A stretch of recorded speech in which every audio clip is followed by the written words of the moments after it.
জি হ্যাঁ, মুক্তা বলছিলাম। কেমন আছেন আপু আপনি? এই ভাই আছি, ভালো আছি তো, কিন্তু আপনারা কি ভালো থাকতে দিচ্ছেন শর্মিলা? এখন আমি ভাইয়া আমার কথা হলো যে আমার আগে চলাফেরা কেমন ছিল কি ছিল সেটা আমার মানে একান্ত পার্সোনাল ব্যাপার। তারপরে আমার এখন ভাই আমি বিয়ের আগে কি করছি কি না করছি সেটা একান্ত আমার পার্সোনাল বিষয়। তারপরে আমার হাজবেন্ডের কাছে আসার পরে আমাকে আমার পিছনে সবাই লাগছে, আমি কারোর পিছনে লাগিনি। অবশেষে ফাঁস হলো মুক্তার ফোন রেকর্ড। সে জানিয়েছে আলম হাসানের সাথে বিয়ে হওয়ার পর থেকেই নাকি তার পেছনে সকলেই লাগছে। সে কখনোই বলেনি যে সে সারা জীবন ভুরকা পরে হুজুর সেজে থাকবে, কারণ তার বিয়ের আগের জীবনযাপন একরকমের ছিল, বিয়ের পরে অন্যরকম জীবনযাপন। কিন্তু বিয়ের পরে আলম হাসানের সাথে বিয়ে হওয়ার পর থেকেই কিন্তু সবাই তার পেছনে লেগেছে।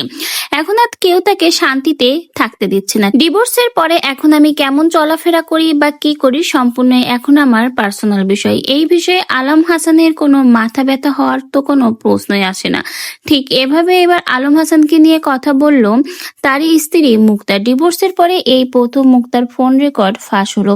মুক্তা জানিয়েছে সে কখনোই খুবই সাদাসিধে ছিল না, কারণ বিয়ের আগে তার একরকমের জীবনযাপন ছিল।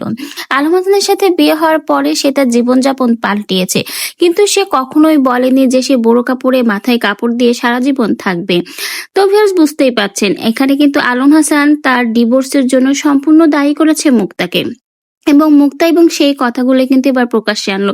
এবার কথা হচ্ছে সব মেয়েরাই তো খারাপ না, কারণ এই পর্যন্ত আলম হাসানের 4টা বিয়ে হয়েছে, একটা মেয়েও কিন্তু তার টিকেনি, মানে একটা বউ তার সংসারে টিকেনি। যেখানে একজন স্বামীর সংসারে 4টা বউ এসে টিকতে পারেনি, তাহলে এখানে সমস্যা কার, আলম হাসানের না এই মেয়েগুলোর? কারণ একটা মেয়ের সমস্যা হতে পারে, 4টা মেয়ের তো আর সমস্যা নেই, বুঝতেই হবে তাহলে আলম হাসানের ভিতরেই সমস্যা আছে। এই জন্য তো এই পর্যন্ত একটা মেয়েও তার সংসারে টিকতে পারলো না। তাহলে তো বোঝাই যায় এখানে সমস্যা আলম হাসানের না মেয়েগুলোর। কারণ যেখানে একটা মেয়েও সংসার করতে পারেনি, তার মূল হোতাই হচ্ছে আলম হাসান। আলম হাসান যদি আজকে ভালো হতো তাহলে একজন না একজন তো সংসার করতে পারতো, কারণ 4টা মেয়েই কখনো খারাপ হয় না।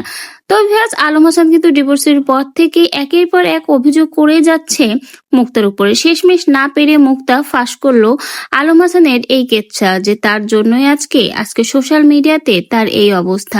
আলম হাসানের সাথে বিয়ে হওয়ার পরেই সে প্রতি পদে পদে এখন অপমানের হেনস্থার শিকার হচ্ছে।